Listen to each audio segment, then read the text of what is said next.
जो विधि है वो तो होकर रहती है। जो कानून नियम बनाए होंगे ठाकुर जी ने हमारे जीवन के लिए वो होकर रहेगा। हम कहाँ भाग जाएंगे, ये होगा। राम जी के जीवन में संघर्ष आया, महाराज दशरथ की मृत्यु हुई, भगवान कृष्ण जेल में प्रकटे, वसुदेव बाबा को, देवकी मैया को कष्ट मिला, कारागार जिसने भगवान को प्रकट किया उसको इतना कष्ट, माँ यशोदा को वियोग हुआ, गोपिकाओं को वियोग हुआ, सारा ब्रज आंसुओं से भर गया, इतना रोई इतना रोई इतना रोई इतना रोई। माँ जानकी को कष्ट हुआ, उसकी सातरी पर सोना पड़ा। अरे तुम तो डल्लप पे सो रहे हो भैया। आप कहते हो भगवान ने हमें कुछ नहीं दिया, कुछ नहीं दिया, कुछ नहीं दिया। बढ़िया सुंदर परिवार दिया है, अच्छे पुत्र दिए, पुत्र वधू दी, घर में भोजन दिया। दोनों हाथ उठाकर धन्यवाद किया करो कि मेरे मालिक तूने मुझे बहुत कुछ दिया है, तेरा शुक्रिया है।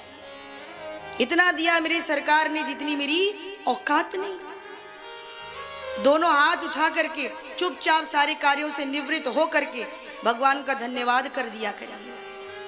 तो भरत भैया का मिलन भगवान श्री राम से इष्ट अर्थात परमात्मा और भक्त का मिलन है।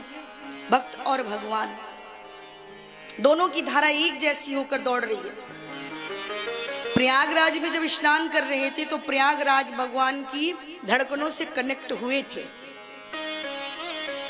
जब प्रयागराज में भगवान उतरे हैं स्नान करने के लिए तो प्रयाग ने मौका नहीं छोड़ा और प्रयागराज भगवान से कनेक्ट हो गए।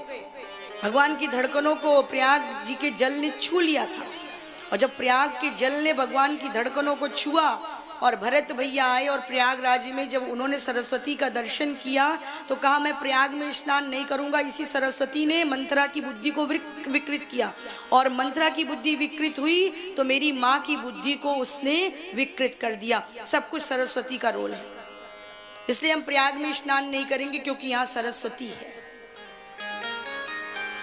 तो प्रयागराज जी ने कहा ऐसा क्यों कर रहे हो भैया, मेरी क्या गलती है, भक्त भरत वापस चले जाएं मुझ में आचमन किए बगैर।